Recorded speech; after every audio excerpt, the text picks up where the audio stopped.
Hunter.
Yo.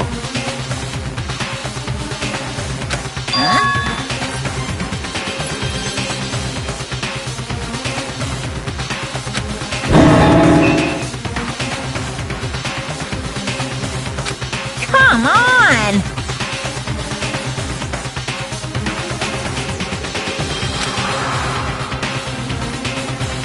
What are you gonna do?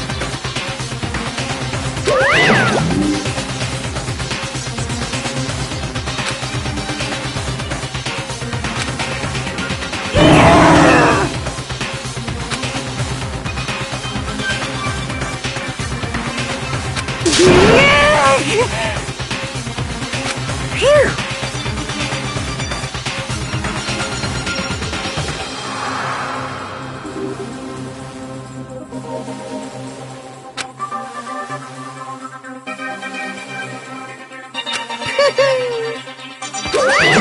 Let's go.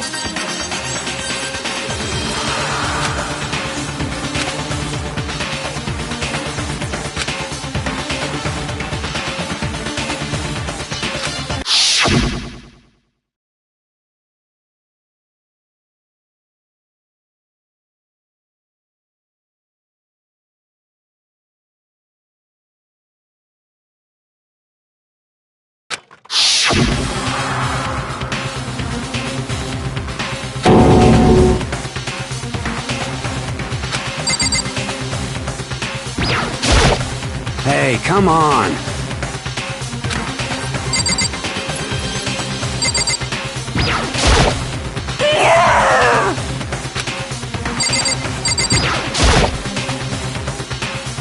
It's true.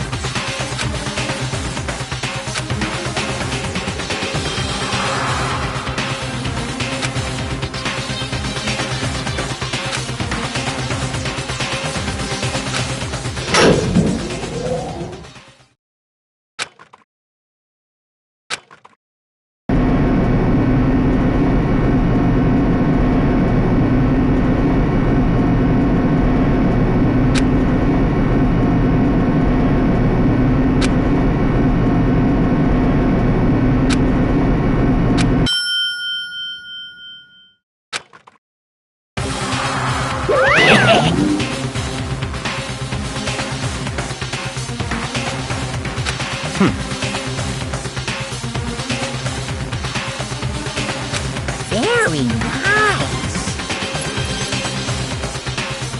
Well? Thrills, chills, kills!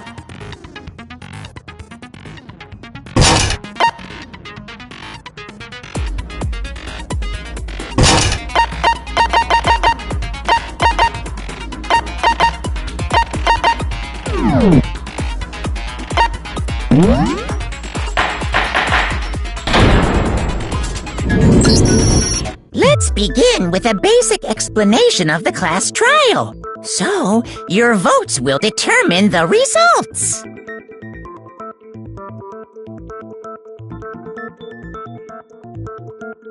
If you can figure out who done it, then only they will receive punishment. But if you pick the wrong one, then I'll punish everyone besides the blackened, and the one that deceived everyone else will graduate. Okay, then. So, first off, let's talk about the murder weapon!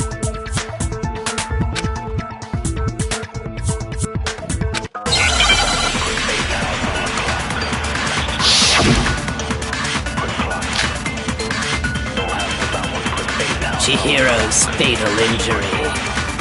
It appears it was a head wound. According to the Monokuma file, the killer used a blunt instrument. But what kind of blunt instrument could it have been? I bet it was an iron pipe. Interesting. That certainly would make for a powerful weapon. Poor Chihiro.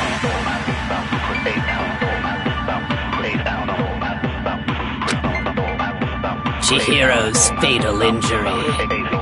It appears it was a head wound. According to the Monokuma file, what kind of blunt instrument? I bet it was an iron pipe. Interesting. That certainly would make for a powerful weapon. Poor Chihiro. Chihiros, it appears it was a... According to the Monokuma file, the killer used a blunt instrument. What kind of blunt instrument could it have been? I bet it was an iron pipe. No, that's wrong!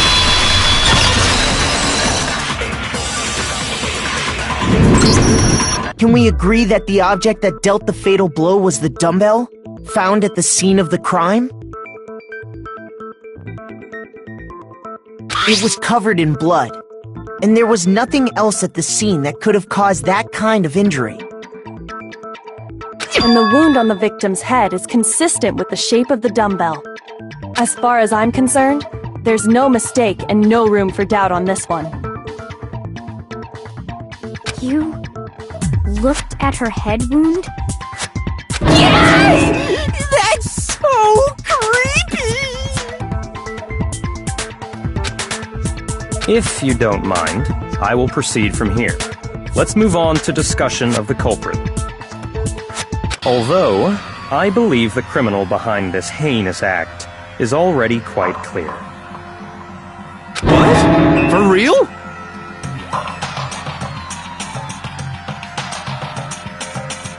Chihiro's killer is...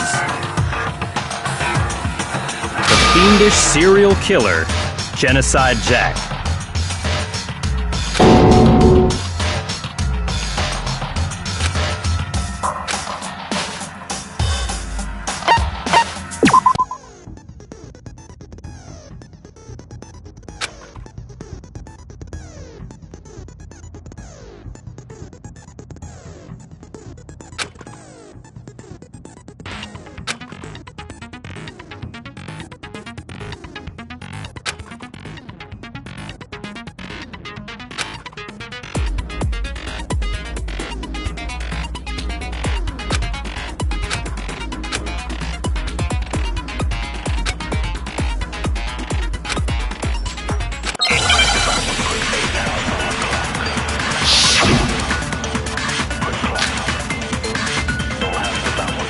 The culprit is Genocide Jack.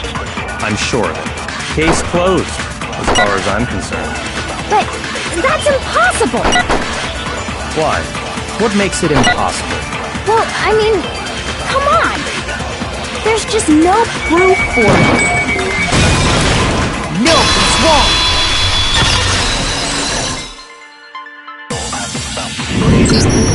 I might know one reason he could be involved.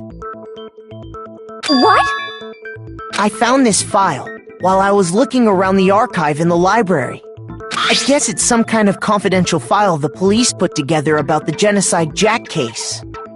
What? That's kind of weird as shit, isn't it? What was something like that doing in the library? The why of it is probably more trouble than it's worth, so let's forget about that for now. More importantly, it outlines all the specifics of every Genocide Jack case in exceeding detail. According to the file, there appear to be two defining characteristics in every Genocide Jack case. The first is that a bloody message is found written at the scene of every murder. Oh, that's right. Boob lust. No. It's actually bloodlust. But more important is the other characteristic, and it's something that has never been made public. Never made public? What the hell is it? Why don't you tell them, Makoto?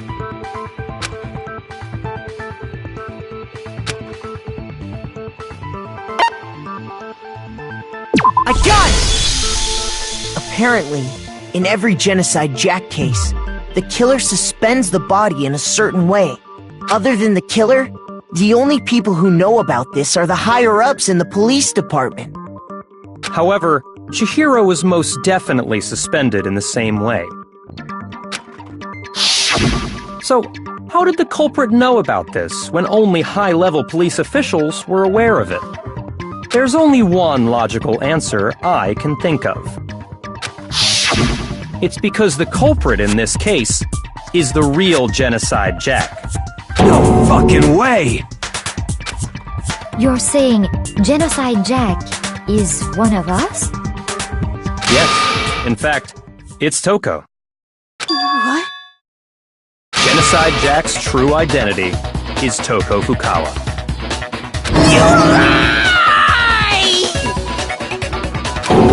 What? Hey, okay, wait, hold on a sec. Toko has, like, bloodophobia or whatever, remember? What kind of serial killer is afraid of blood? Is Toko Genocide Jack? The answer is yes and no. Another riddle? Man, why's this gotta be so complicated?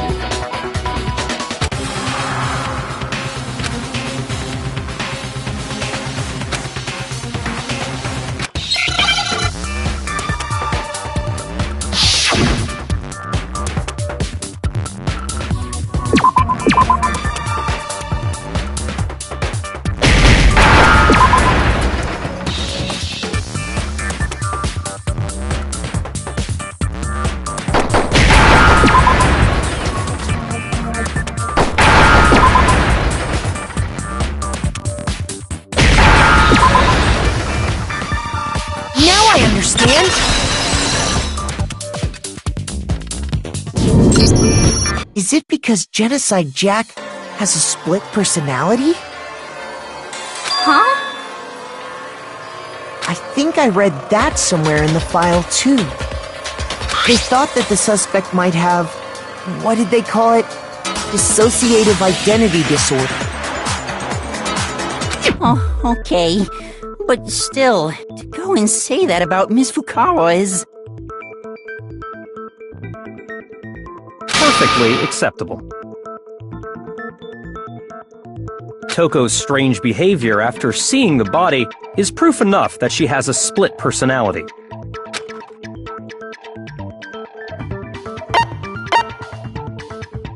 I got it! You're talking about how she started acting totally different than usual, right?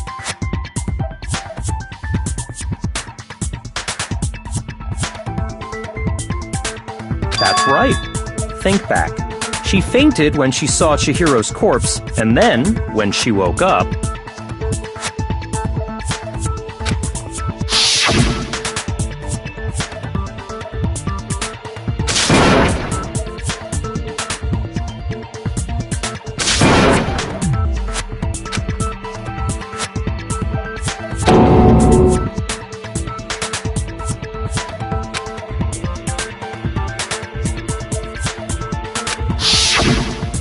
acting funny, that's for sure.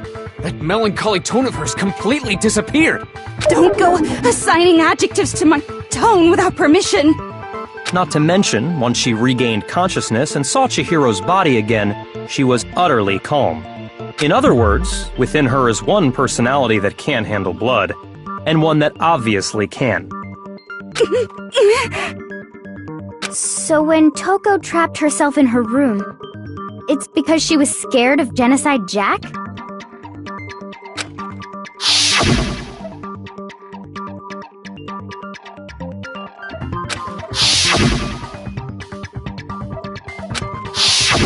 The reason she locked herself in her room wasn't to keep other people from getting in. It was to keep her other personality from getting out. What? Toko was afraid. Afraid of the murderous fiend inside of her. Of killing even more people.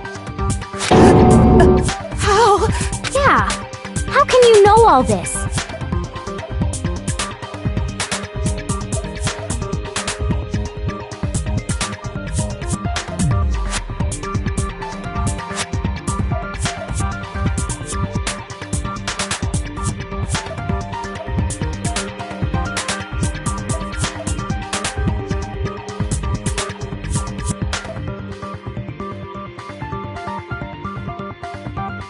I do believe you misunderstood her.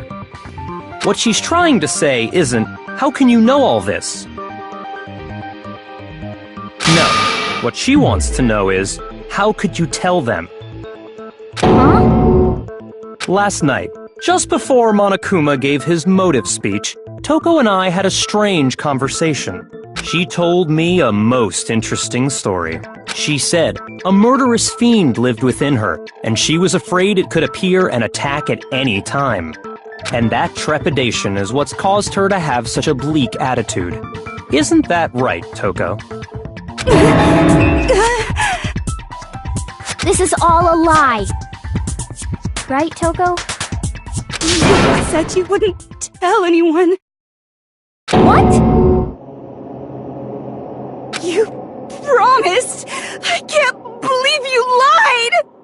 You have only yourself to blame. You came to me with your tragic little story. I didn't ask you to. This is the real world, not some romantic fantasy fairy tale. Besides, you broke your promise first.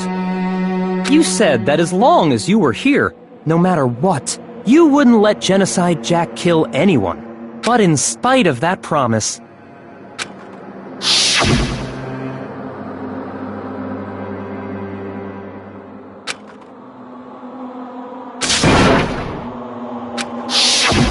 You said if I kept my promise, you would go out with me. That's the only reason I promised. how many times do I have to tell you? I never said that. But you weren't able to do it. You just couldn't resist that rush you got from killing, could you? I tried. I swear I tried to control it. But your efforts were useless. What a disappointment. I hate you. Well, the opening act is nearly finished. All that's left is to hear from the person in question directly. The person? You don't mean...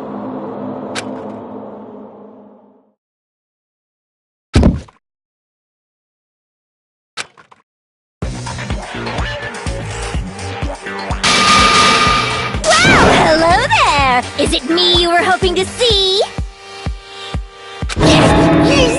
What the heck? So you figured it out, huh? Well, whatever. What are you gonna do? I'm the ultimate murderous fiend, Genocide Jack! Or better yet, let's go with Genocide Jill! What the fuck is this? Toko, what happened to you? Not Toko! That's a loser name, and what happened is a textbook split personality! So what if one of them happens to be a serial killer? You should turn a blind eye to one's faults.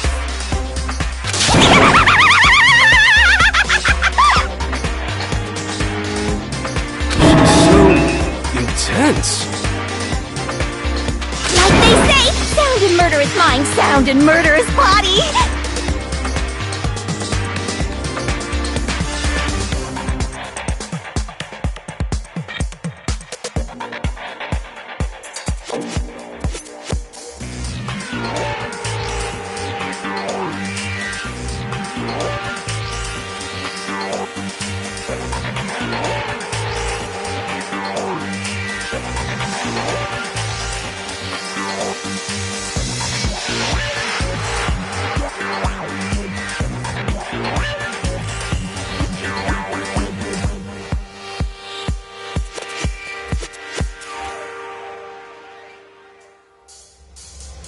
This one is so different from the one we've come to know. Yes, well, the world is composed of a front and a back, you know. Just like how every inning has a top and a bottom, or how in the depths of every truth lives a little lie. Behind every dark and gloomy soul lives another that shines as bright as the sun!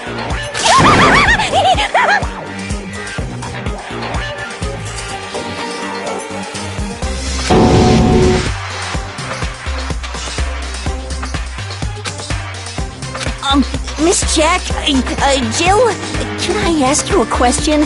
What's up? Some of us think you might be the mastermind behind our entire situation. What are your thoughts on that? Well, I'll tell you! I am the mastermind of all masterminds! Just kidding! Then it's not true? Of course it's not true! How dare you try to link me to that creepazoid? And another thing, the police and government and society in the outside world are totally powerless. I mean, they just let this idiotic, bloodthirsty maniac go buck wild all over town!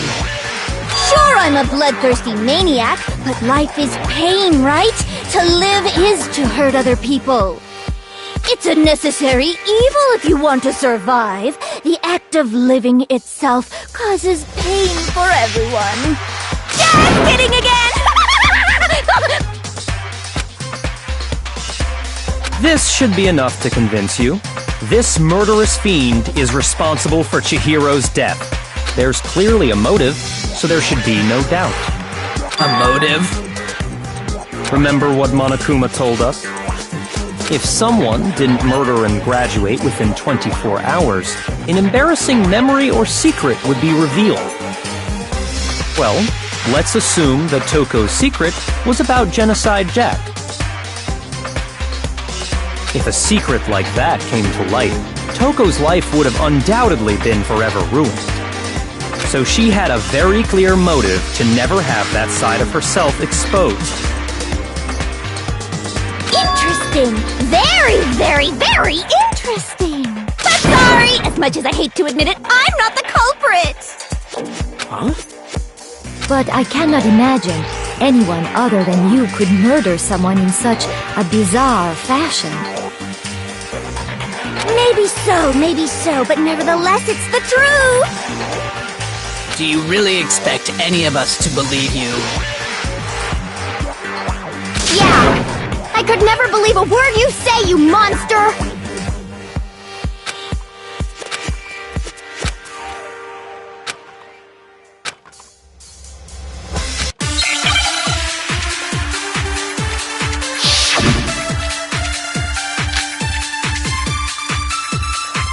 Sorry, but I didn't kill anyone!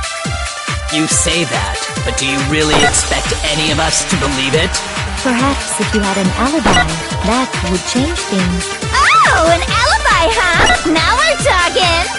When you compare your past murders to this incident, the modus operandi matches completely.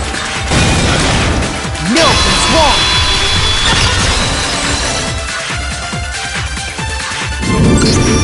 Are the methods of murder really exactly the same?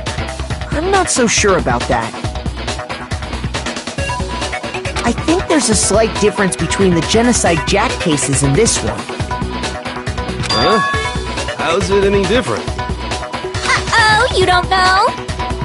Well then, human garbage, let me tell you! I murder with passion and conviction. I consider myself a professional, and I have a very particular way of doing things. Imagine you go to a fancy Italian restaurant. They're very picky about the noodles, the sauce, everything. But what happened to Chihiro?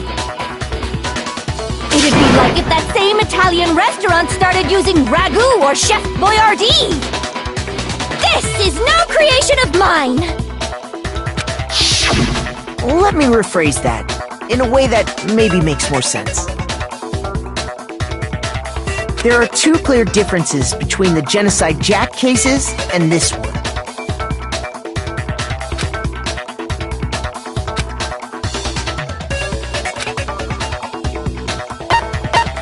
I got it! For one, the cause of death is different. In the Genocide Jack murders, all the victims were killed the same way. According to the case file, they were all apparently killed with a pair of scissors.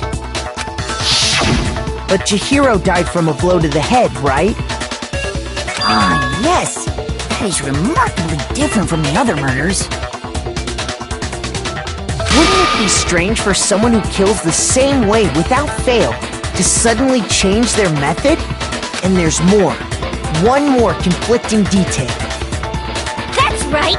In my recipe of murder, if the bloody message is the tortellini, then the arrangement of the body would be the pesto sauce! Could you please stop comparing killing people to cooking? So, are you saying the other difference has to do with how the body was arranged?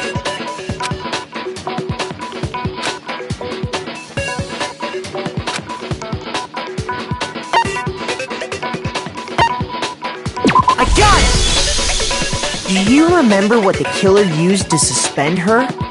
They used some kind of rope to hang her up by her wrists. What is your point?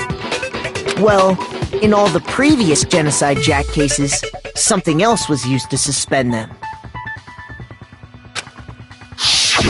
Specifically, pairs of razor-sharp scissors. And guess what? I used my own specially designed scissors for the murders and the arrangement.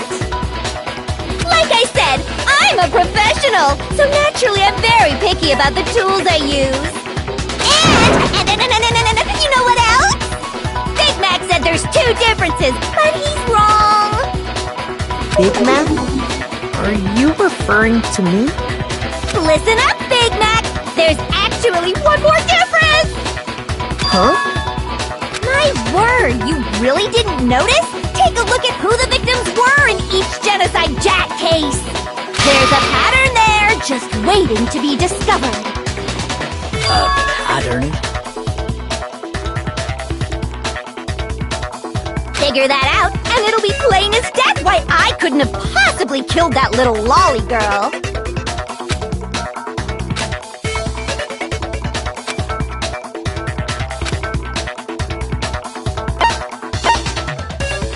I got it! Is it because Chihiro was a girl? Bingo! Bullseye! Right on the money! What are you talking about? In all the Genocide Jack cases, all the victims had something in common.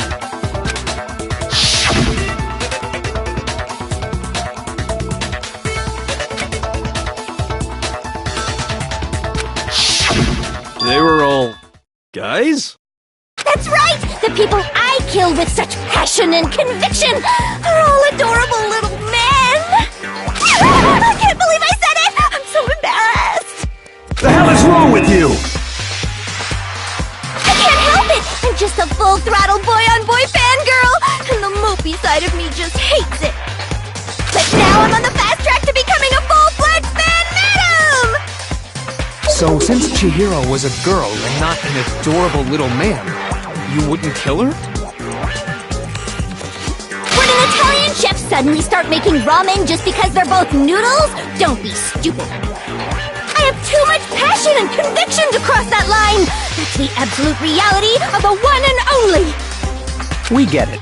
You've clearly explained your hobby and your philosophy. But that's not all there is to it. It's a different matter entirely, when you're forced to kill in order to survive. Quiet, lowly cur! Lowly cur? I would never kill for a reason as petty as mere survival. And if by some fluke I did kill to survive, why would I bother with the message and arrangement? It'd make me the obvious suspect! That does make some amount of sense. Plus, whatever reason I have for killing, I would never leave out my prized scissors. Who would go out of their way to use a big, stupid, heavy dumbbell? Maybe you used the dumbbell because you couldn't find any scissors in the school? Any scissors? I don't just use any scissors. I only use my own set of high-class envy of the entire world scissors! Okay, whatever. There still aren't any in the school. Are you sure about that?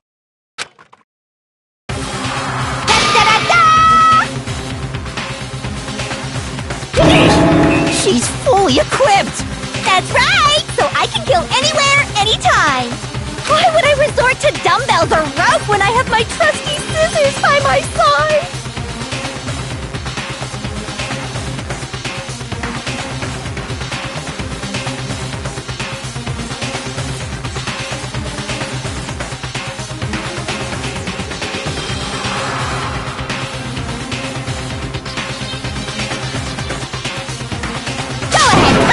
You can't, can you? Gutter dogs, all of you!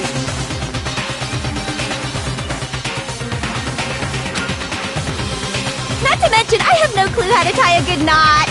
So rope's totally out of the question anyway!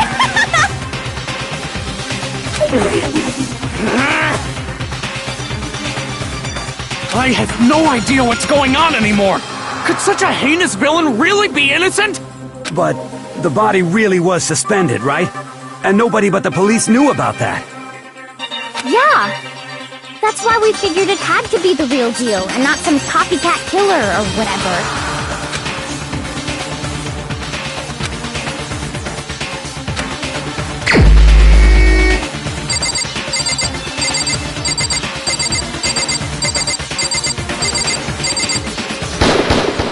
Here's my answer! Byakuya, it's possible you could have found out, isn't it?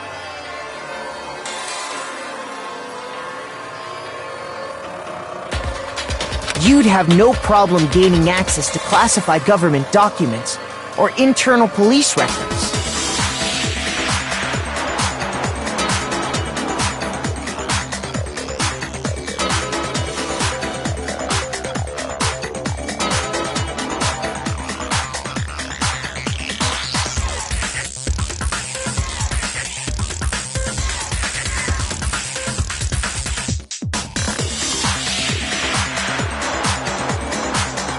Plus, you'd already looked through the Genocide Jack file before this all happened, hadn't you? Are you saying Mr. Togami did it? Then, the reason he pushed the theory of Genocide Jack being the killer so hard was because he wanted to pin the crime on her. He rearranged the scene to disguise it and make it look like I put my stamp on it! The adorable glasses man was behind it all! Oh, I'm on fire! Well, Byakuya, what's your response? I see. So now the suspicion falls on me. Then I must ask, when would you say I began acting suspicious? Surely you must have an answer.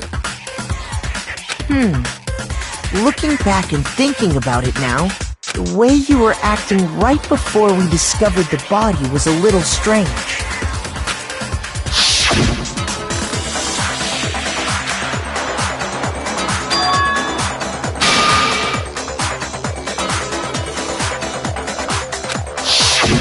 You wanted to go to the girls' locker room right away, right? But since you're a guy... I should have naturally thought of the boys' locker room first. Is that what you want to say? The victim was Chihiro, a girl. Hence why I said we should check the girls' locker room. Nothing strange about that, I'd say. On the contrary, there's something very strange. Okay then, what's so strange about it? Go ahead, share with the rest of the class.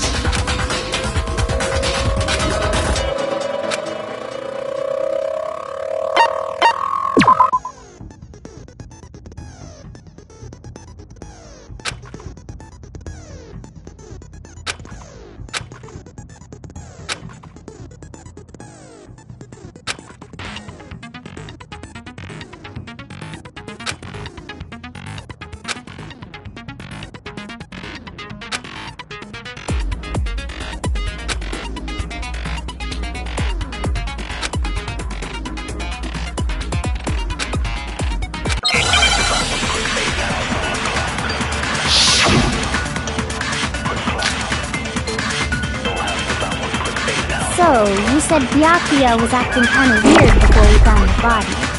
But he was acting weird... how?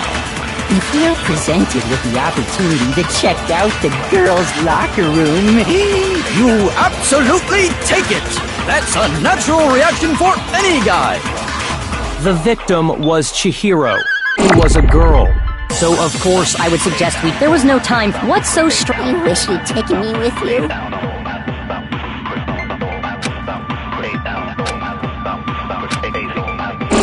So, you said Byakuya was acting kind of weird before we found the body. But he was acting weird... how? if you're presented with the opportunity to check out the girls' locker room, You absolutely... That's a natural reaction for... The victim was Chihiro, who was... No, it's wrong!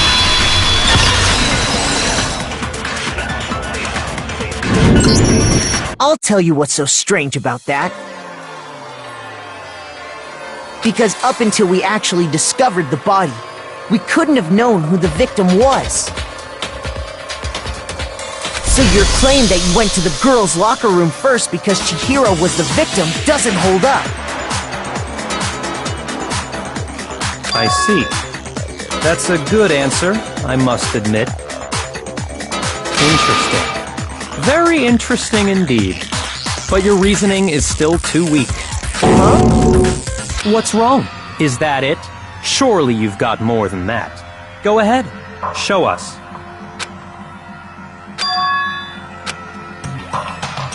What's the matter? You're not finished already, are you? There must be more to it. There is. I think. There is more to it. Think about it. We just talked about the differences between this case and past Genocide Jack incidents. The proof you're looking for is hidden in there. Oh? Proof that I'm the culprit, you mean?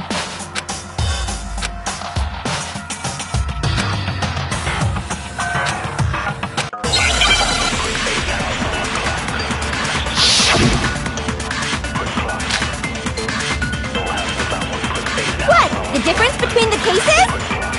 You want me to explain it again? When I want to kill, I use my very own special scissors. And I use those same scissors to arrange the body. But Chihiro was suspended with... It was some kind of rope. Was it not? That's right! It absolutely was! Then there must be something very fishy indeed about that rope. Hey, Byakuya, where'd you get it from, huh? I'd never seen that rope before in my life. No, it's wrong!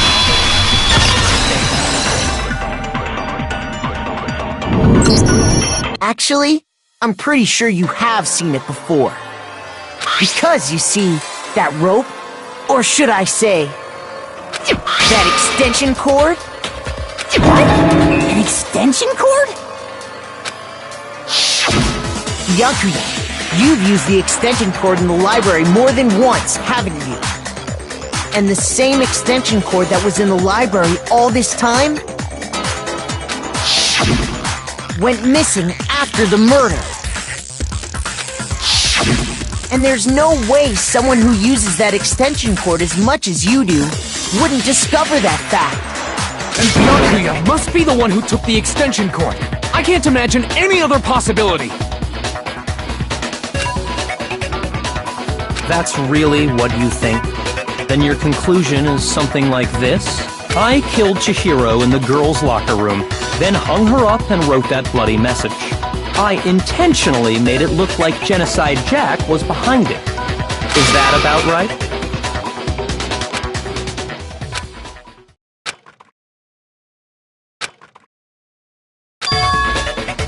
What's wrong? I asked you if you think that's what happened. Hell yes, that's what happened. So that's it, right? Byakuya's the killer.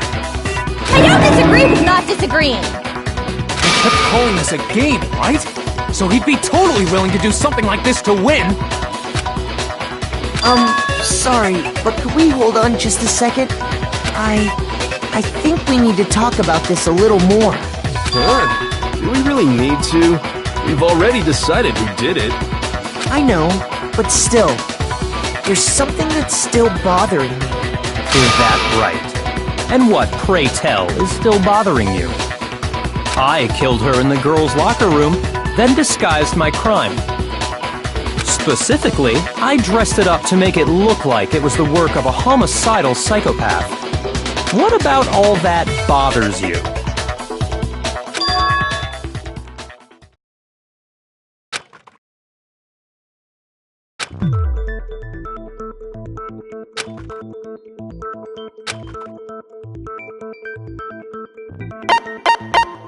I got it!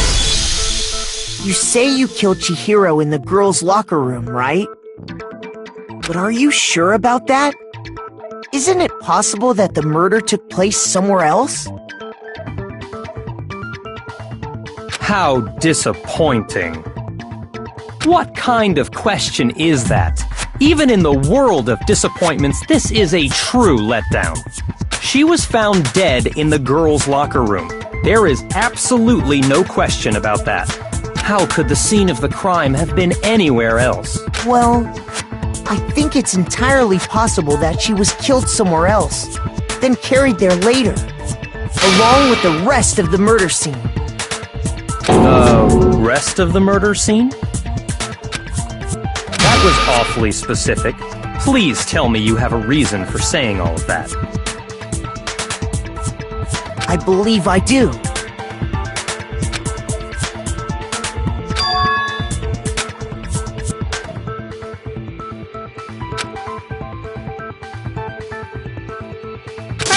Don't just move on without permission!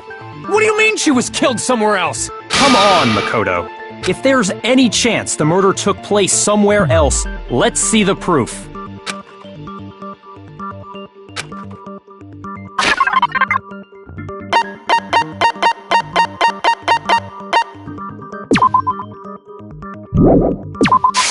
I got it! The proof that she was killed somewhere else is the poster that's hanging in each locker room.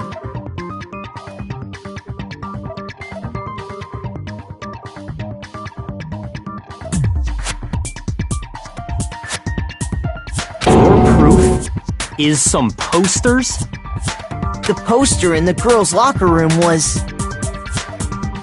a picture of a big-boobed supermodel. But don't you think that's kind of strange? Why would the girls' locker room have a poster like that? I bet those massive jugs of hers were totally fake! Meanwhile, the boys' locker room had a poster of the super popular boy band Tornado. Again, that doesn't really seem to belong in a boys' locker room.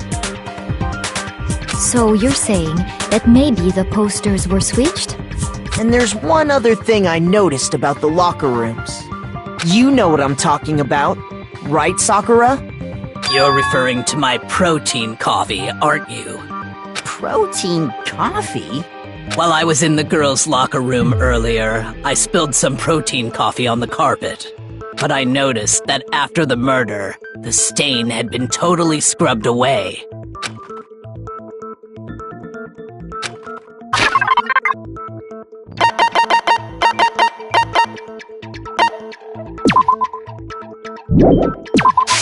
I got it! The stain on the girls' locker room carpet wasn't scrubbed away.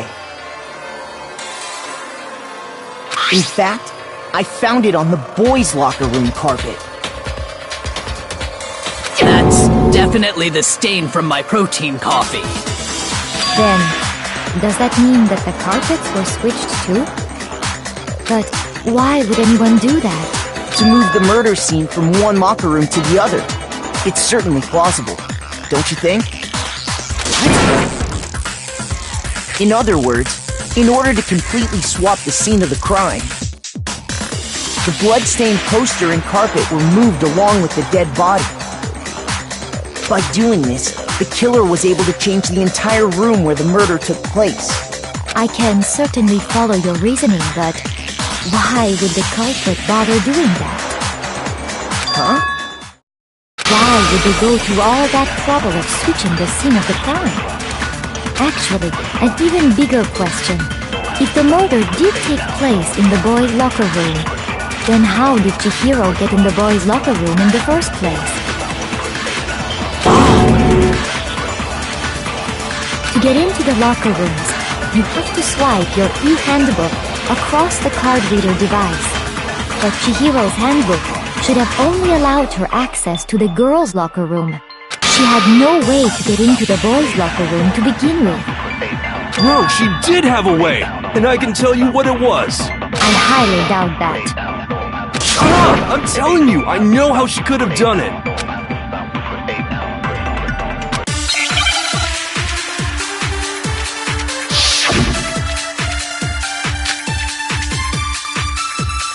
Is it really possible?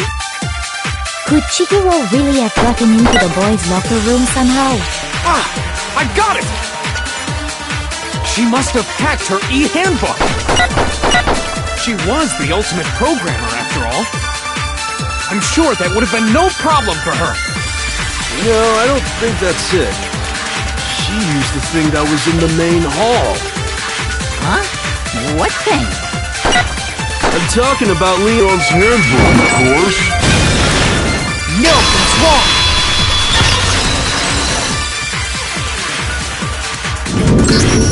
No, I don't think Chihiro used Leon's handbook. Why not? Because Leon's handbook was broken. Oh. Well, then, yeah, I guess that'd be pretty impossible, huh? I am struck silent by how quickly you gave up. Plus, isn't there a regulation against using someone else's handbook? Actually, the rule states that loaning your handbook is prohibited. It says nothing about borrowing one.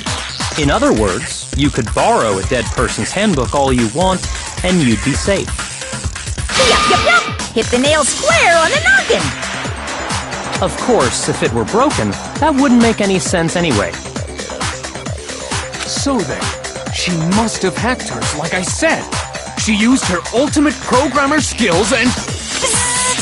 You can't fix an e-handbook. The instant you open one up, a security buzzer starts blaring. So, if she didn't use Leon's handbook, and she didn't modify her own handbook... Maybe Mr. Naegi's initial assumption is just wrong? It seems like there's no way she could have got into the boys' locker room. So I guess so. Okay then, I vote for Byakuya.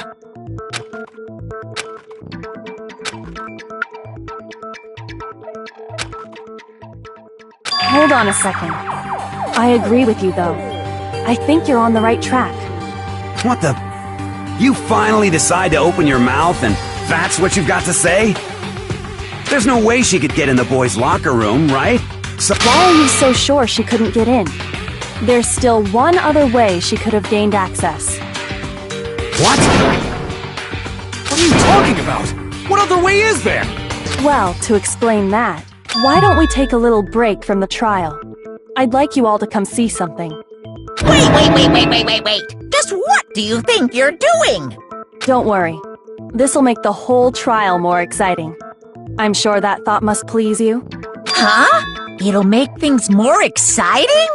Well, alright then. I declare an official class trial recess. For real? Now then, what is it you want to show us? It better not be boring or I'll be very unhappy. Oh, I have no doubt it'll meet your lofty expectations. So, shall we go?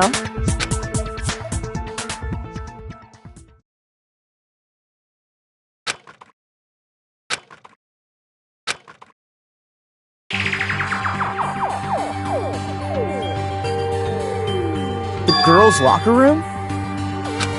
We've already searched this place top to bottom! What are you trying to pull, Missy? I'd like you to examine the victim's body one more time. Be sure to examine the entire body very carefully. Take your time. Examine her carefully? Like using our hands? No way! It's probably best if I don't run my hands all over a girl's dead body. It's not that I'm freaked out or anything, it's just... based on religious grounds, you know? Very well. I'll do it. But you're a girl. You shouldn't have to touch a dead body. Just let one of the boys do it. No, it's okay. I think Chihiro would rather have a girl examine her. So just leave this to me. Sakura. What is this? Some kind of secret girl-on-girl action? Is that what you two are about? That's not it at all. Stop screwing around. Okay, here I go. I'm sorry, Chihiro. Please excuse the intrusion.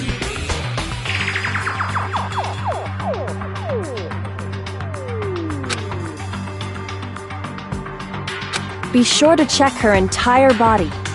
Her entire body? I know you say that, but... What? This is... What is this... What is it? Not possible. It's not possible.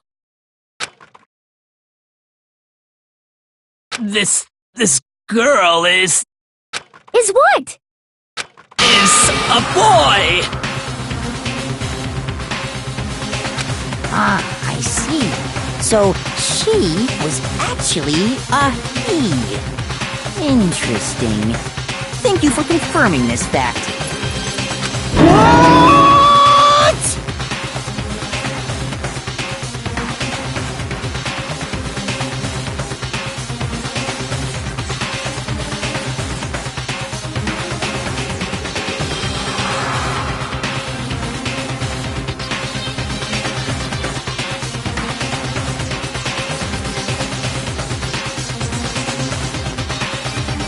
You're joking, right?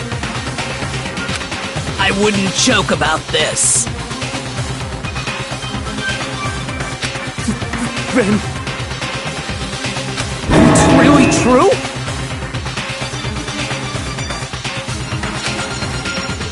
Chihiro was... a guy? Oh, what? You guys didn't know? Heck, I knew that right off the bat! Chihiro Fujisaki was totally a guy!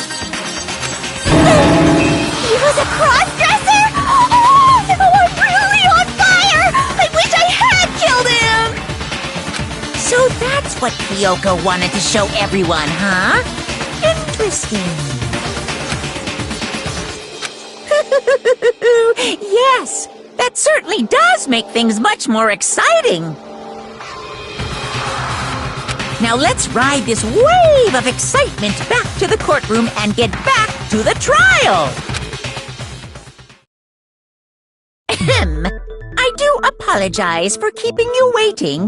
Now then, let's resume the class trial. We've all just learned of the shocking revelation that Chihiro was actually a boy. Let's pick up from there. Yes, well, I don't know his reason for hiding it, but the fact is, Chihiro was not a girl, but a boy.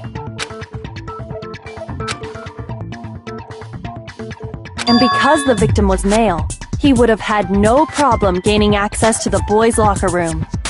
Assuming his handbook did, in fact, list his gender as male, then yes, that would be true.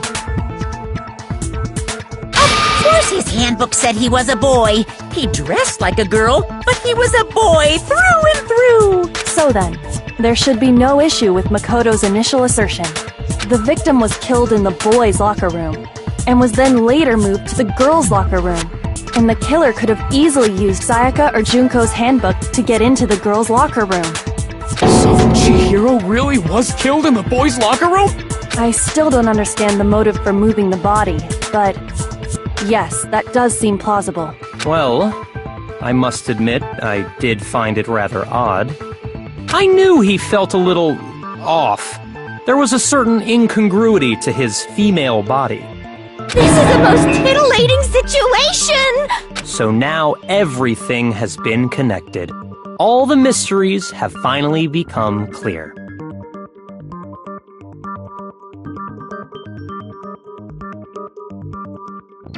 Okay, well, connected or clear or whatever.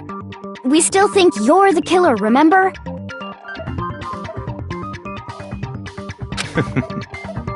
Very interesting.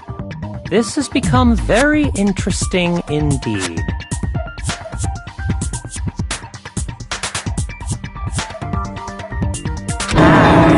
He's off in his own little world.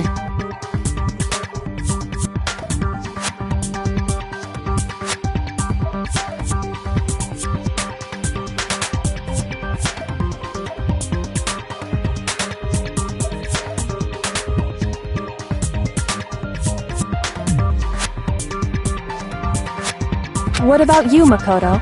After everything we've learned, do you still think Byakuya's the killer? Well, without a doubt, Byakuya is the one that made Chihiro's death look like Genocide Jack did it. But I think he might not actually be the killer after all. What? But aren't you the one who accused him in the first place? He just seems to be too easygoing about all this. like he's enjoying us solving the mystery. The way he's acting, it makes it seem like it doesn't have anything to do with him. And you think that might be because it doesn't have anything to do with him? Plus, the evidence he left behind was a little too... how can I put it? Overt. He consciously chose to use the extension cord, knowing it could connect him to the murder. At least, that's how I see it. And Byakuya, when you found out the murder took place in the boys' locker room, it seemed to rattle you. And then again when you found out Chihiro was actually a guy. If you really were the killer, that stuff wouldn't have had any effect on you. So that's your thinking, huh? Well, it bothers me that you don't have more concrete reasons, but it's fine. I guess I'll mark it as correct for the time being. Mark it as correct? He's right. I am not the culprit. I just happened to come across the corpse in the girls' locker room and decided to alter it. Are you fucking with us right now? No, I am not effing with you right now. I'm telling you the truth. Well, I find it very hard to believe! Go ahead. Find it very hard to believe.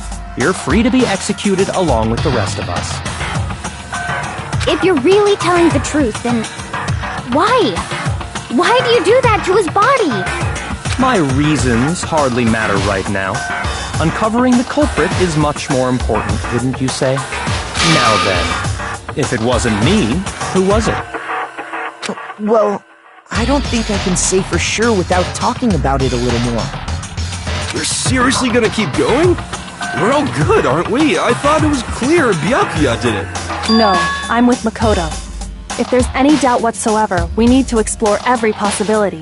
Because if we're wrong, we all die here. That's true. Very well then. I'm with you too. Damn straight. Count me in. Do you not have a mind of your own? Of course I do. What am I, an ant or something? Anyway, let's discuss this all as a group one more time. We still have time to make our decision. That's very true. Our lives are all on the line. Excellent. Then shall we resume our game of hide and seek?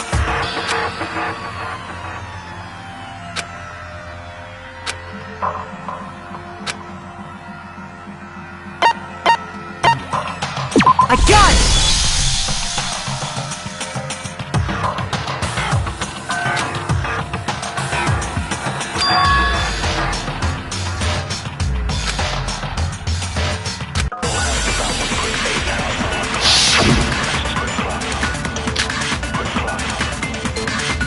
Isn't there a single clue that might lead us to who did it? Well, clues are one thing, but... did nobody get a look at the killer? I'm sure if someone saw the killer, they would have said something by now. Perhaps someone saw the victim at some point. Even that might be enough for now. Yeah. All we need right now is any kind of new info. It's over. It's all over. You want to know who saw the victim? The killer! Only the killer! No, he's wrong!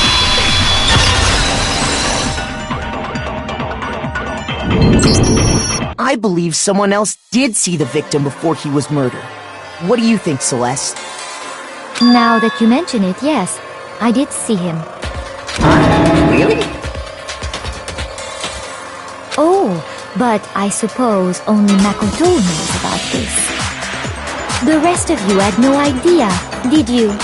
That is why you're all making such ugly noises. Whatever! Just hurry up and tell us! It was last night, right before nighttime. I saw Chihiro in the dormitory warehouse. I saw him stuffing a track jacket into a duffel bag. And then, I assume, he headed off to exercise. Track jacket and a duffel bag? But we didn't find anything like that at the murder scene. It seems likely that the culprit destroyed them to get rid of any evidence. And that is when he said something that struck me as rather odd.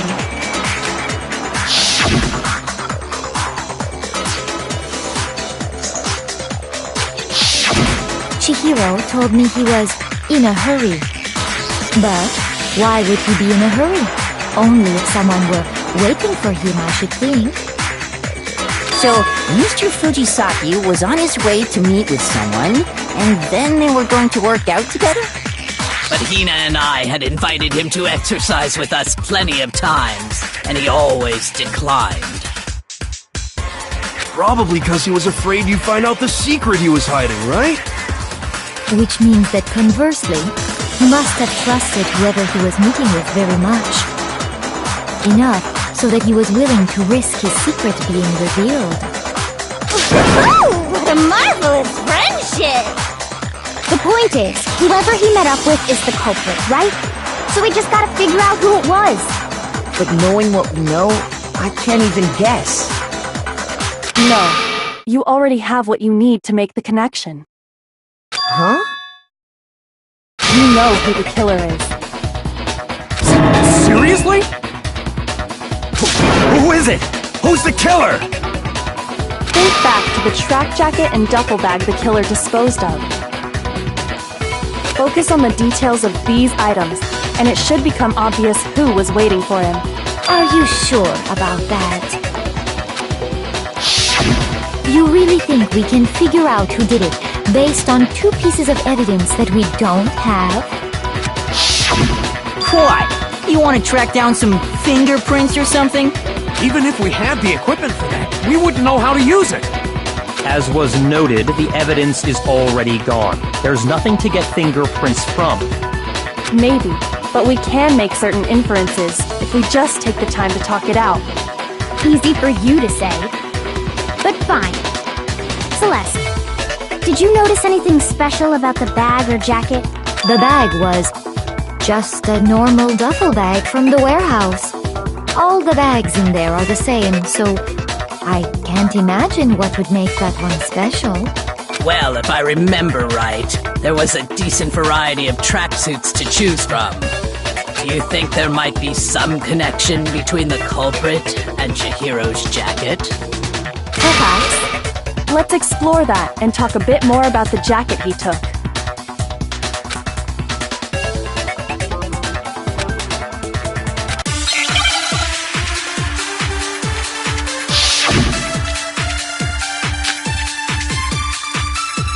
First of all, we know where Chihiro was headed. He was on his way to go exercise. So next we have to ask, why did he choose the specific tracksuit that he did? What do you mean, the specific tracksuit? I got it! He picked that tracksuit because it matched the one the culprit was wearing! So, what you're saying is, the killer was wearing the same blue tracksuit as him? No, that's wrong!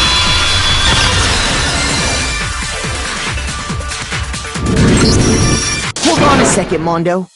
What did you just say?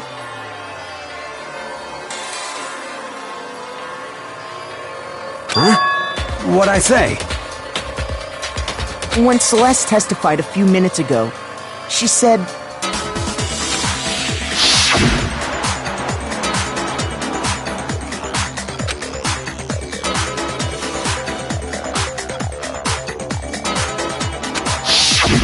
She never said anything about the jacket's color. So why did you say Chihiro's blue tracksuit? What are you... You just... Hey, Celeste, what color was Chihiro's tracksuit? As a matter of fact, it was blue. And before we began the trial, did you tell anyone that? The only one I told about any of this was you. Then, Mondo, how did you know what color Chihiro's tracksuit was? Because I just...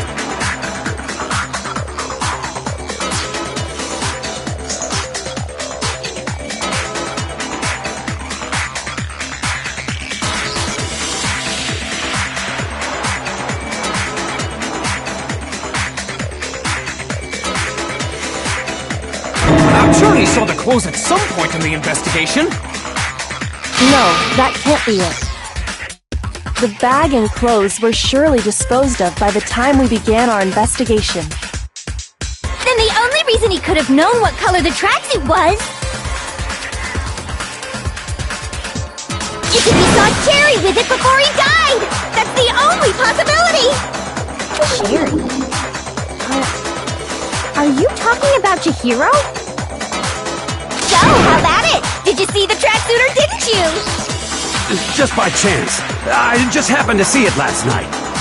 He walked past me, and he was carrying the tracksuit in his hands. No, that can't be it either. According to Celeste's testimony,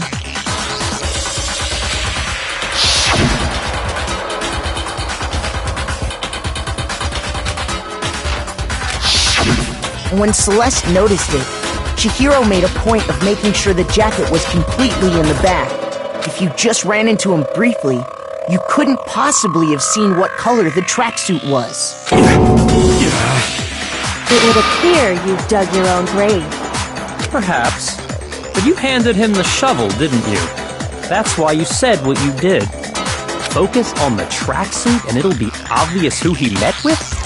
What a bunch of nonsense. Ah, now I understand. It was all one big bluff, wasn't it?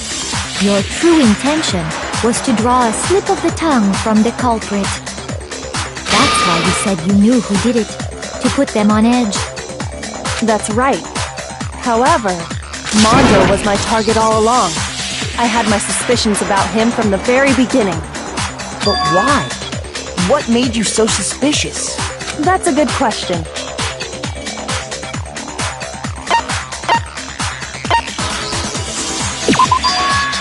There was a certain turning point that tipped me off. Maybe you didn't notice it, Mondo, but you tend to refer to men and women differently. You only call guys dude. For girls, it's chick. And after he was killed, you happened to refer to him as dude. Once I picked up on that, it occurred to me that Mondo knew something we didn't.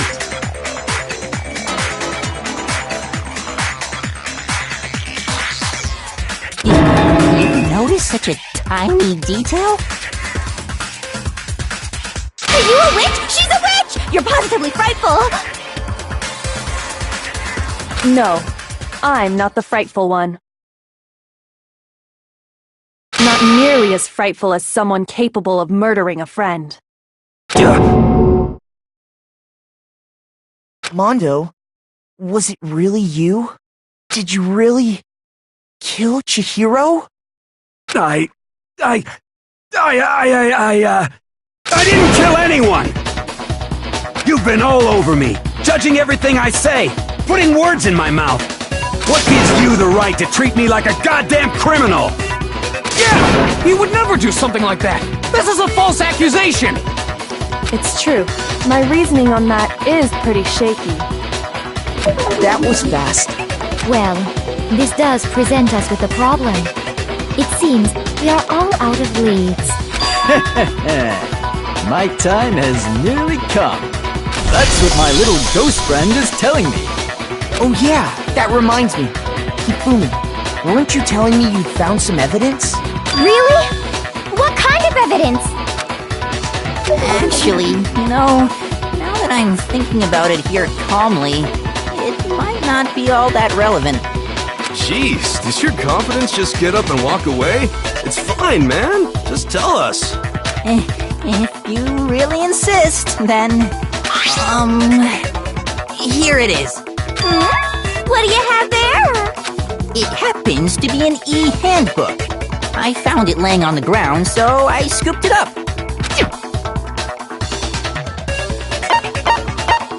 I got it!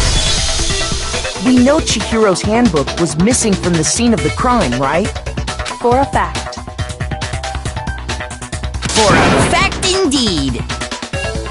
I was totally sure I'd found it. Then it must hold some clue about the culprit, right? Well, that's what I was hoping. But it's busted. It won't even turn on. I imagine the culprit broke it to get rid of any evidence after the murder. That's odd. I didn't think the handbooks were quite so fragile. You're right. They're not. They're totally waterproof and shock resistant. It would take an awful lot to break one. And yet, this one does appear to be broken, as is Leon's, sitting useless in the main hall. For all your confidence, that is a remarkably high failure rate. Do you think there might be some kind of mystery in there somewhere? How precisely did the handbooks get broken? I got it! You already told us before that the handbook has one weak point, didn't you? Yeah! You remember that? Sure, maybe I let that slip, but I never told anyone what the weak point actually was. But if the handbook is supposed to never break, and two of them broke in quick succession, then we can only assume that someone's figured out its weakness. You know what the weakness is, right, Monokuma? So, what is it? You're asking me? I think it's a necessary piece of information if you want this to be a fair trial. But if I tell you, and someone else decides to copy it, that would be very not good. Just tell us already! Why would we want to break our own handbooks? Oh well, I have a weakness for pushy demands. But you're sure you won't follow their example? Then allow me to make a special announcement. The weak point of my cutting-edge e-handbook is... when it's exposed to high temperatures for too long, it will suffer a meltdown and totally break! I flippin' knew it! You knew it? Yeah, because I found the handbook laying on the floor of the sauna. The temperature in the sauna can reach over 200 degrees. Strange how you don't get burnt, huh? It's because as your sweat evaporates, it creates a cooling layer of air around your skin. If the hot air of the sauna were somehow pushed directly onto your skin, you'd definitely get fried. That layer of air would get blown away. That's why you may feel a burning when you move around. So when you're in a sauna, make sure to keep nice and still.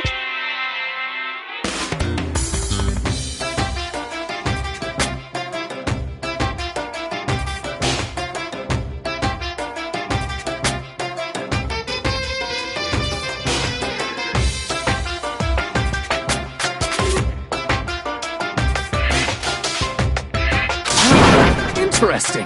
I learned one new fact today. That is a mere trifling speck of knowledge. Anyway, if you found the victim's handbook in the sauna, then the killer must have been purposely trying to raise its temperature in order to break it. meaning the culprit somehow knew its weakness. But how'd they find out? Monokuma said he didn't tell anyone, right? Indeed. Quite the mystery. What if they found out by accident? What do you mean by accident?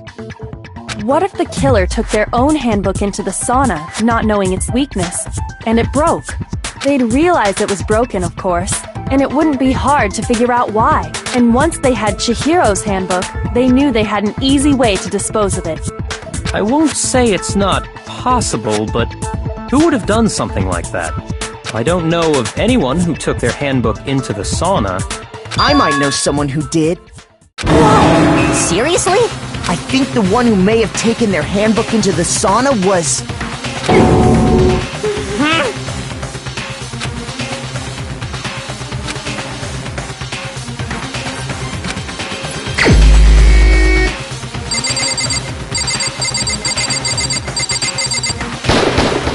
Here's my answer! Mondo, your handbook got broken in the sauna, didn't it?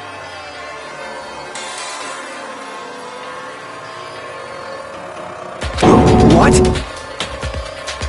Why? Why do you keep accusing him?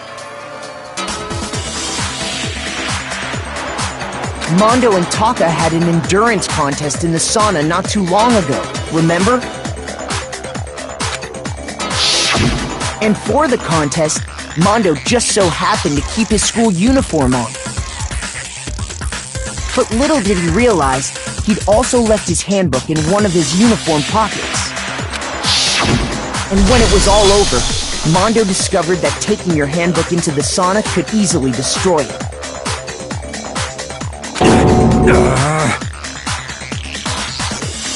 No, wait, hold on! You've got it all wrong! He would never kill! I don't accept this! Show me the proof! The actual solid proof!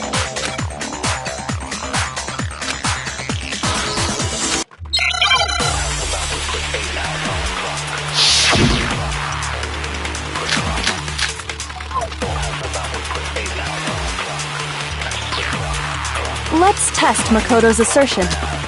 If what he says is correct, then Mondo, you broke your own handbook. In other words, if Mondo's handbook is actually broken, then that proves that what Makoto said is right. Well, my goddamn handbook works just fine! No, it's wrong!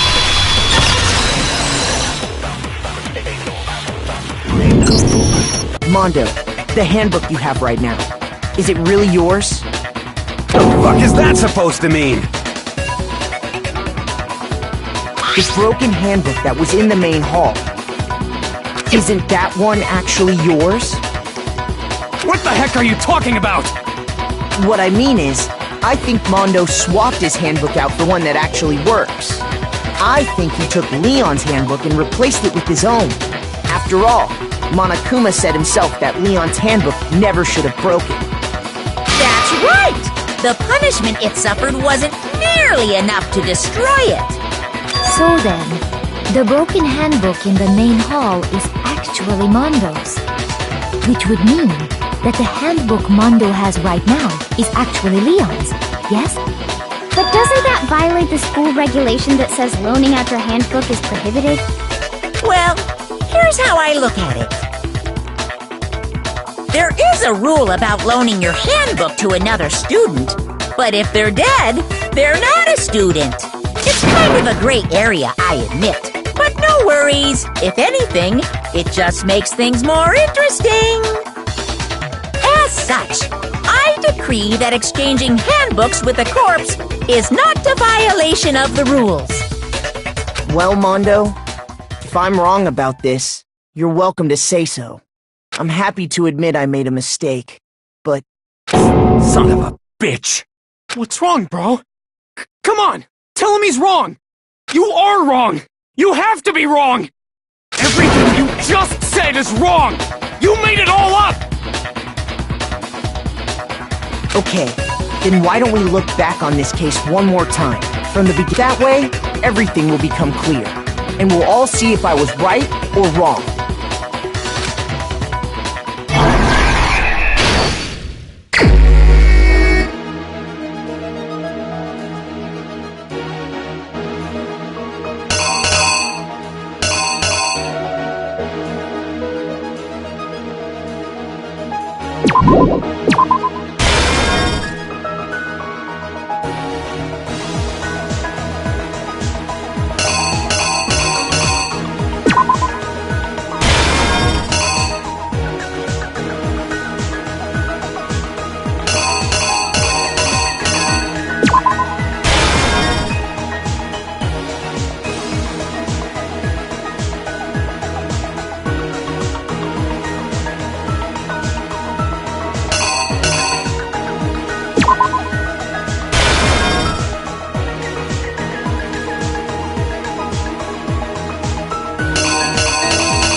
The killer is you!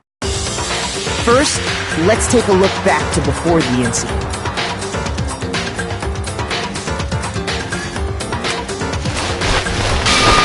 Last night, Celeste saw Chihiro in the warehouse, correct?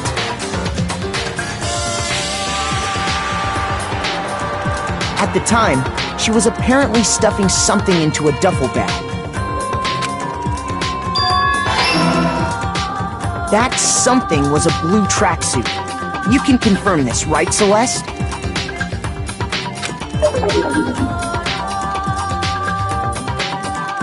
With bag in hand, Chihiro headed out, even though it was officially nighttime. She made her way to the locker room, specifically the boys' locker room. But how could the victim, who was apparently a girl, access the boys' locker room?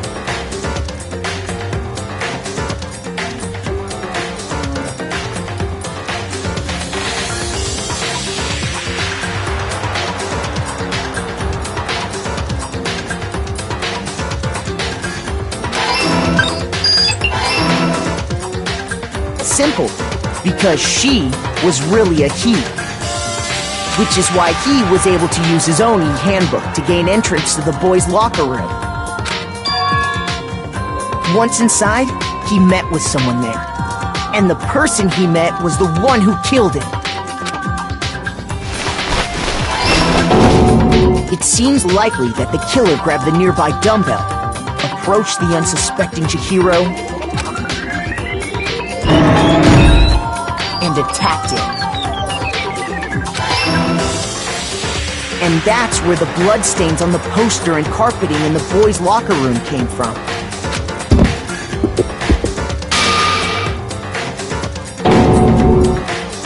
It was likely in the heat of the moment. The body was arranged, but the murder itself felt unplanned. Which is why the killer hurried to try and hide the act. First, pulling up the bloodstained carpet. Then, removing the bloody poster. And finally carrying the corpse into the girls' locker room. A girl's handbook was necessary to get into the locker room, of course.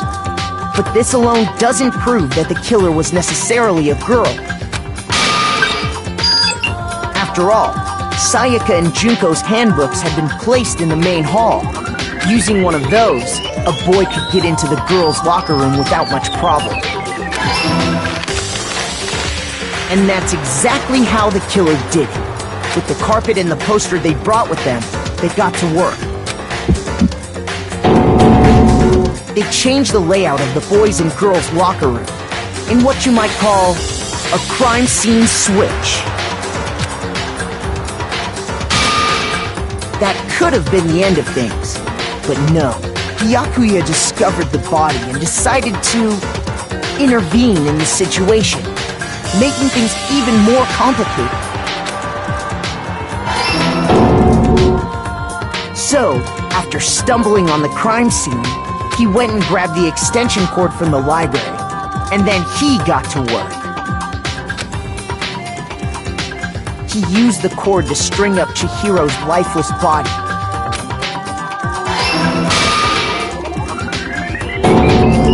Then, using the victim's own blood, he left a grisly message there at the scene of the crime. He wanted to create the illusion that Genocide Jack was responsible for the slaughter. And around the same time that Byakuya was putting together this facade, the killer, having already disposed of Chihiro's bag and other belongings, arrived at the sign.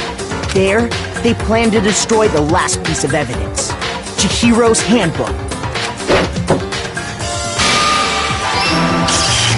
And just as the killer expected, the steamy sauna was enough to ruin the electronic gadget.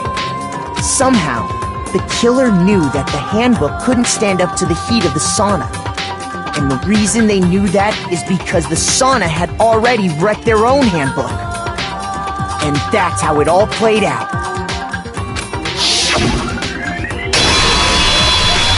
Isn't that right, Mondo Arata?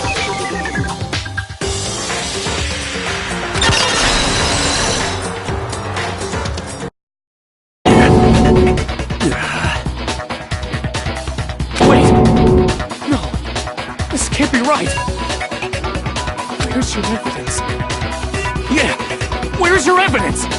You need evidence! You need proof! Without any proof, you can't pin any of this on him!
Show me some evidence!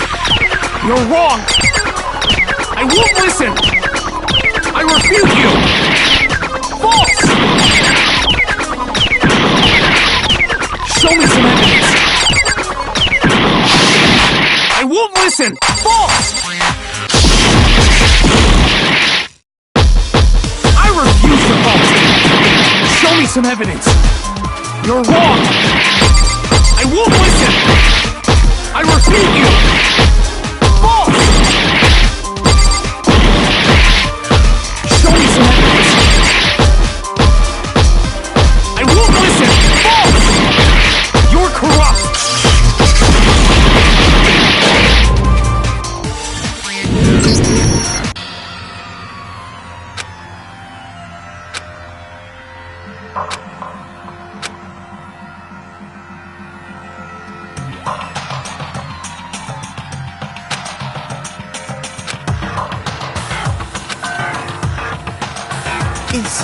Is this really the end for all of us? I refuse to give up yet!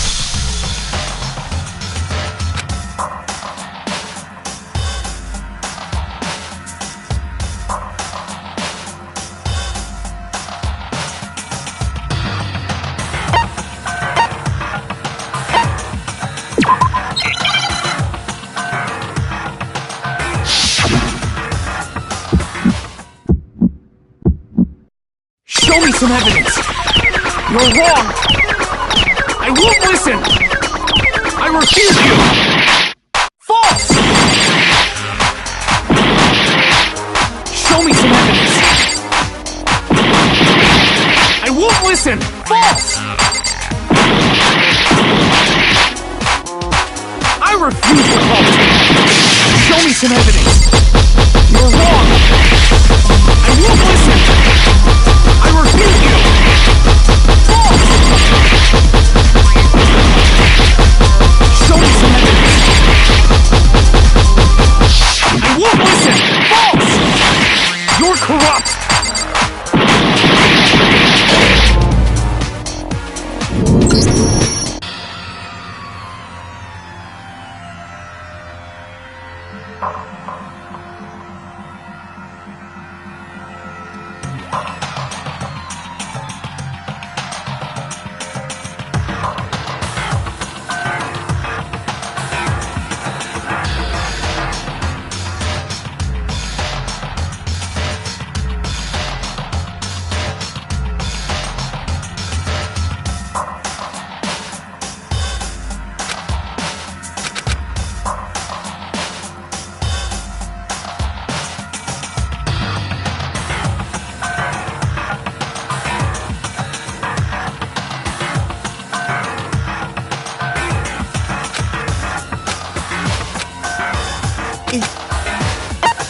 I refuse to give up yet!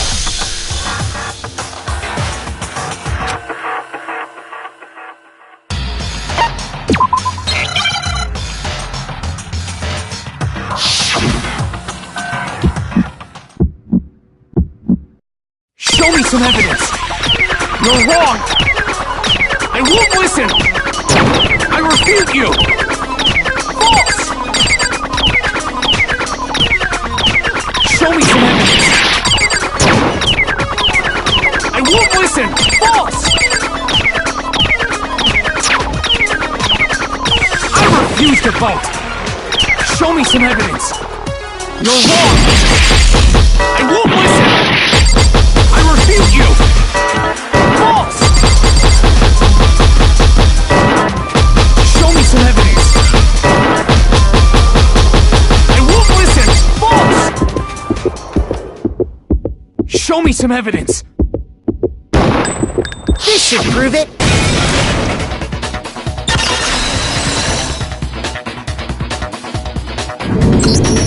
If my thinking so far is right, Mondo must have replaced his broken handbook with Leon's.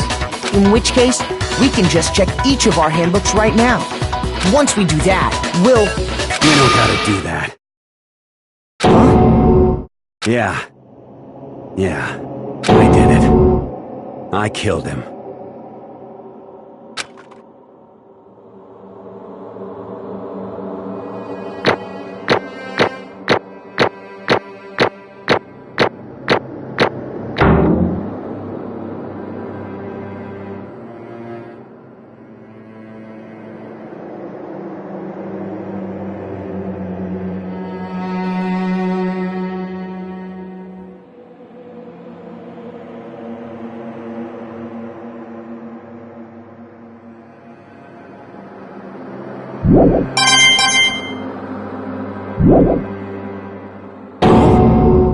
Bro!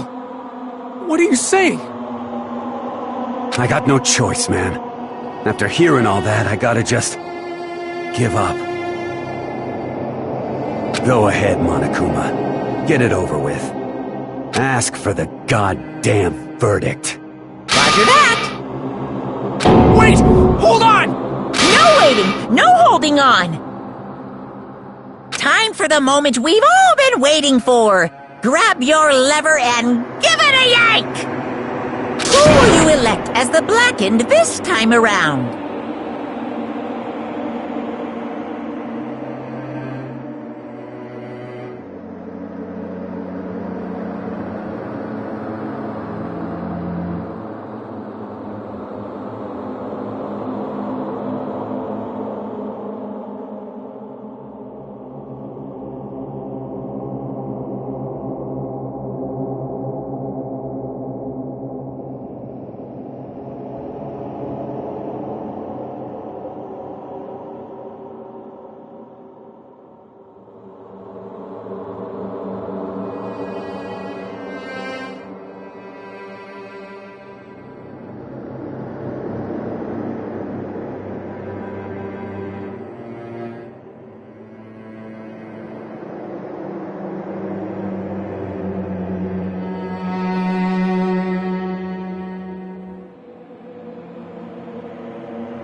Will you make the right choice or the dreadfully wrong one?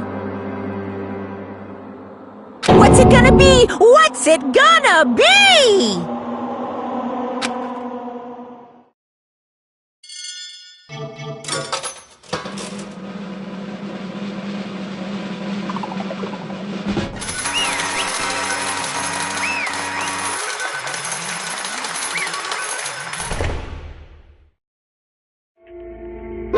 What?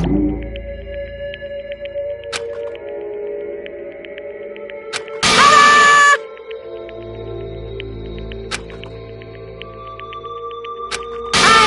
Unbelievable.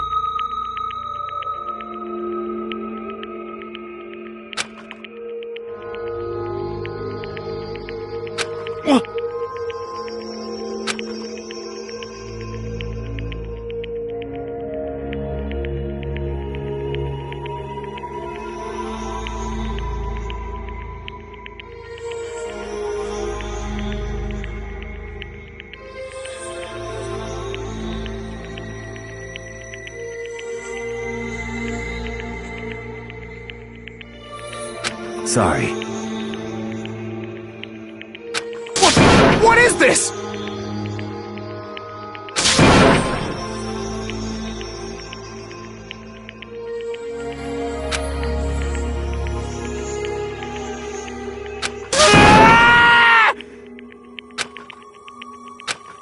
Now then. Actually...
Weak, weak, weak, weak, weak, weak, weak, weak.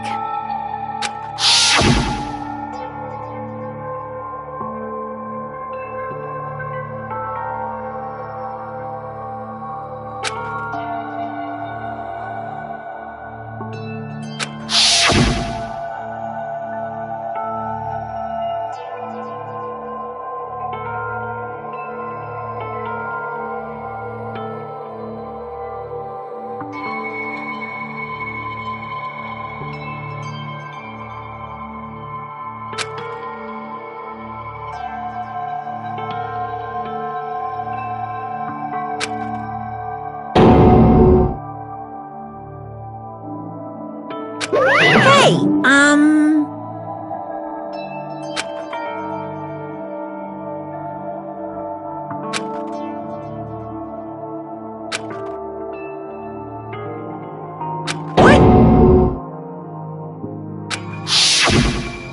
I'm sorry.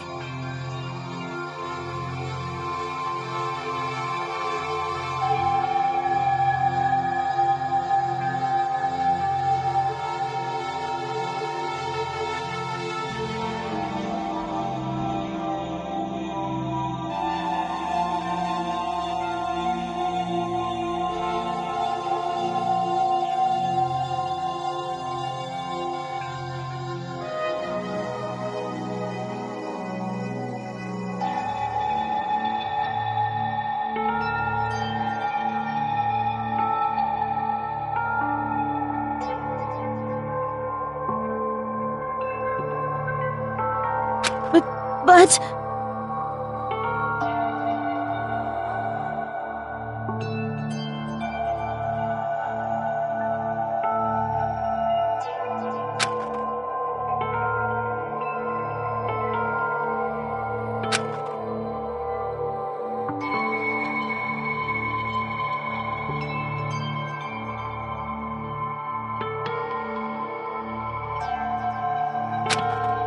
That's right.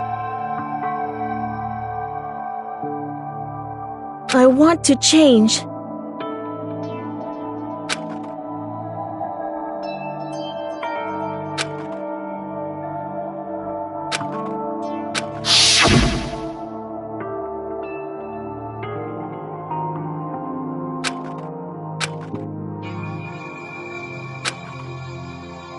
Hey,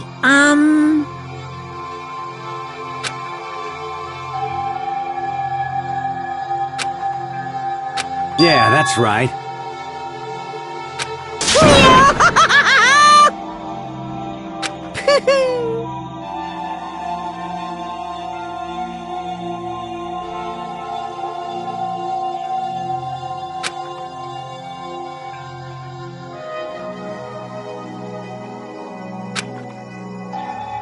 uh-huh.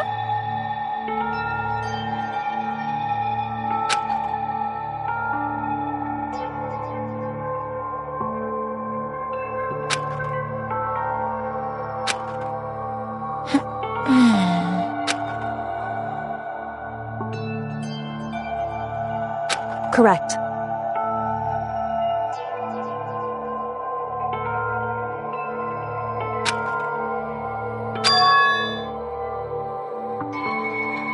Indeed.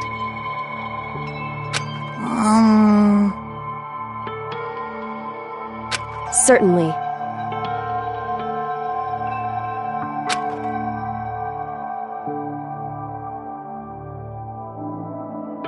But...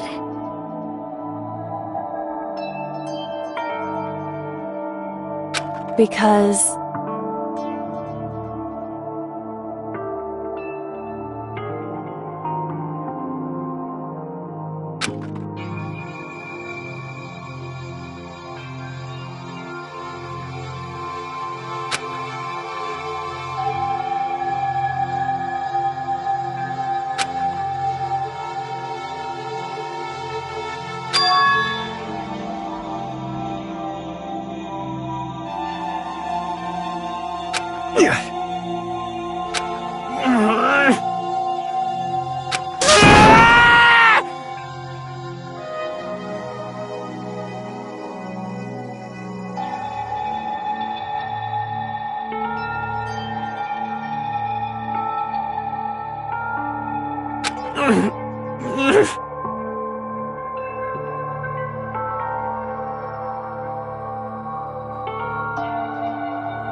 I knew it.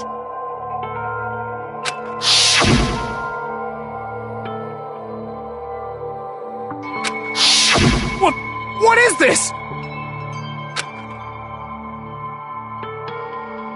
You're wrong! Don't make me repeat myself.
Hey,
I just...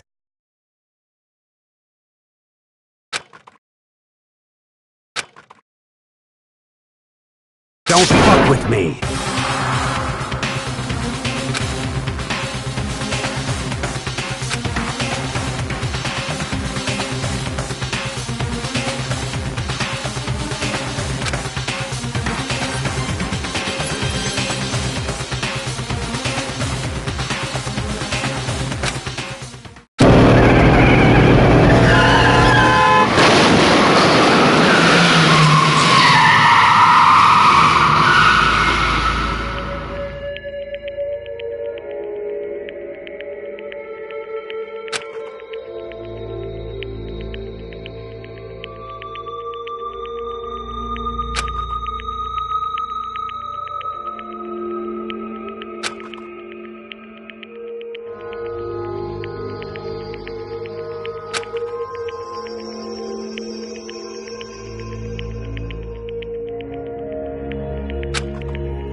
I just...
I just...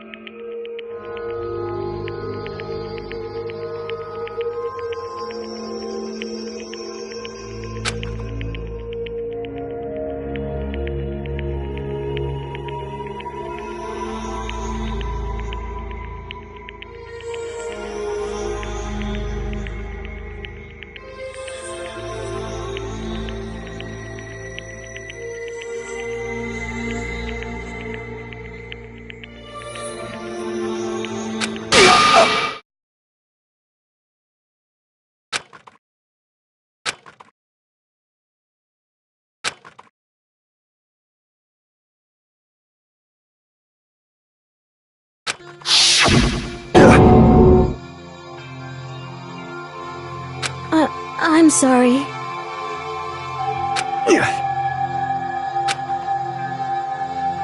Huh?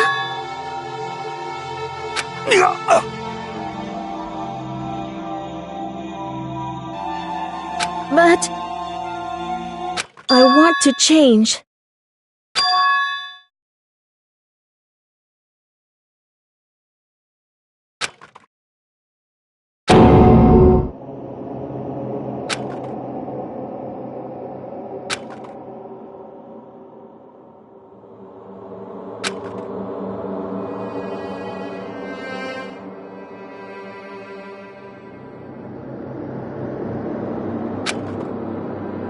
You piece of... What? What? Huh?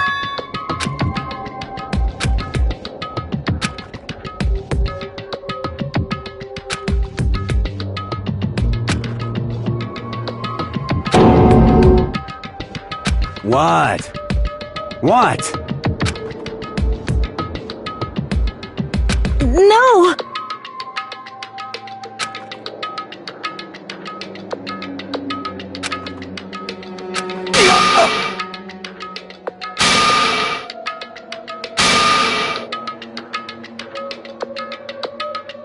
What's wrong? Damn you! I just wanted to... Yeah, that's right.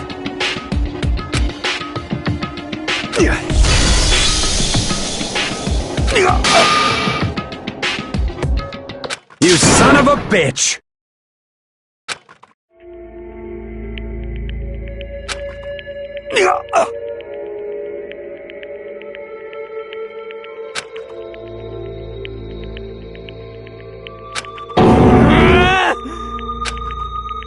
I killed him.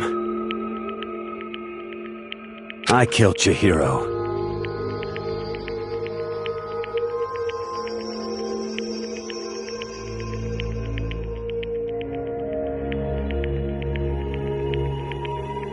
Even after all this time, I'm still just as weak as I've always been.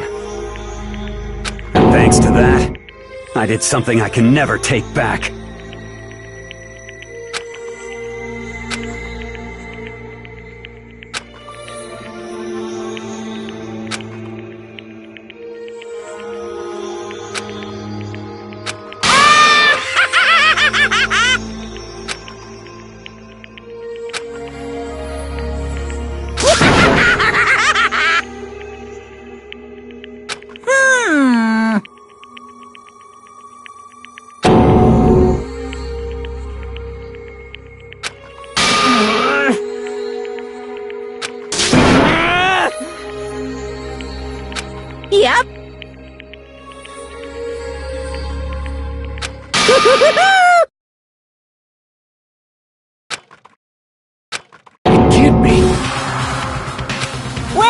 Well now, well now, well now. Ridiculous! Now then, I prepared a very special punishment!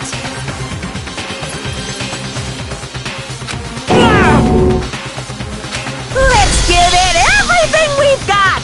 It's punishment time!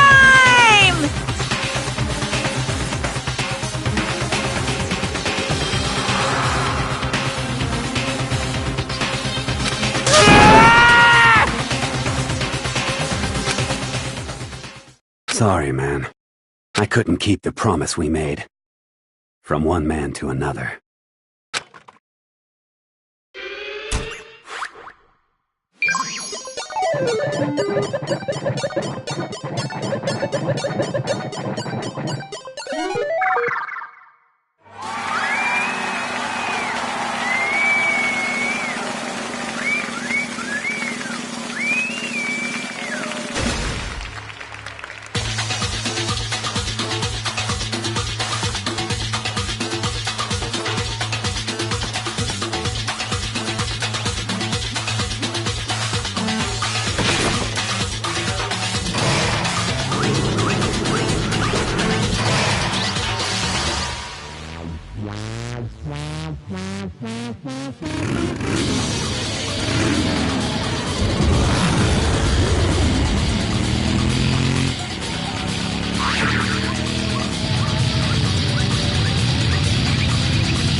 This.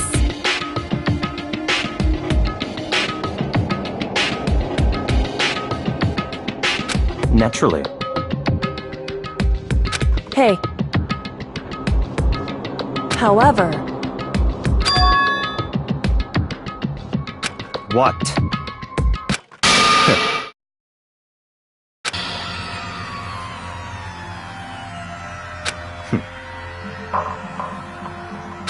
Honestly.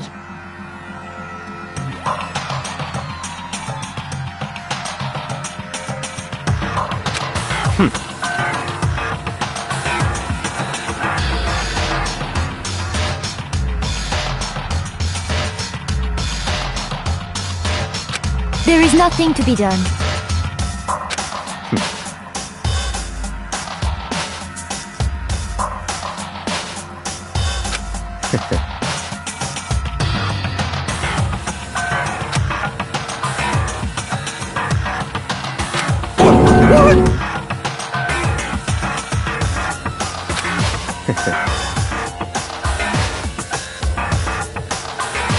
Well... That's right.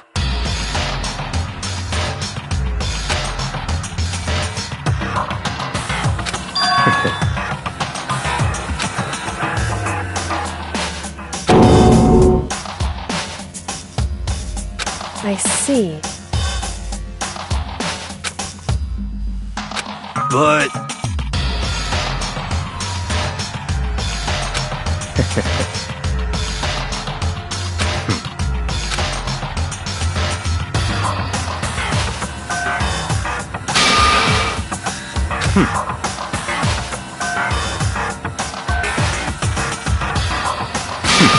Interesting.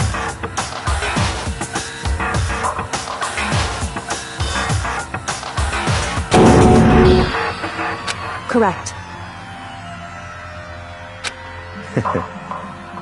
Indeed. Hey, What's this? you...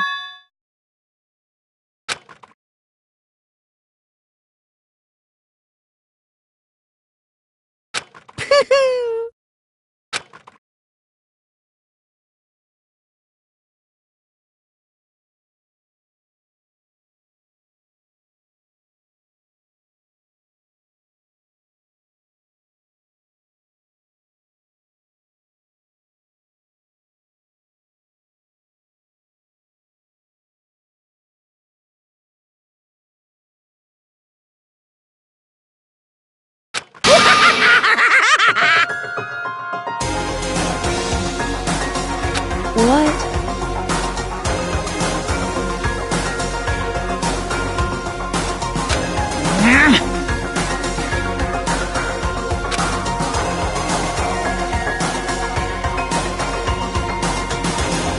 Damn.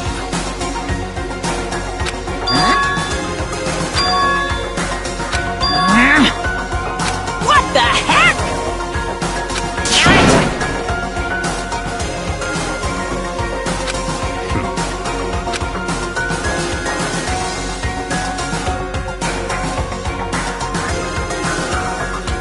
Ooh, how exciting!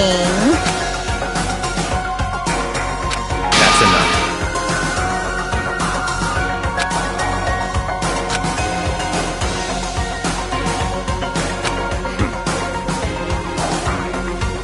In the name of my family. You're getting all riled up!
Well, anyway, like I was saying, this is a pretty good spot.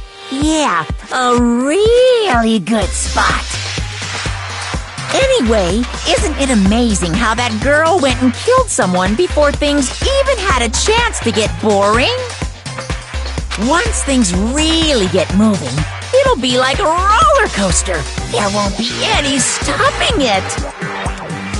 Fear and despair charge forward at a speed nothing can hope to match. But I must admit, I'm disappointed. I went to all the pain and effort of making you part of the group, and you couldn't play your part. You do remember you were supposed to make the first move, right? Well, no biggie. Nothing we can do about it now, so just do your best to make things more exciting from now on, okay? After all, that's what everyone wants to see. As long as you don't want to know my measurements, fire away!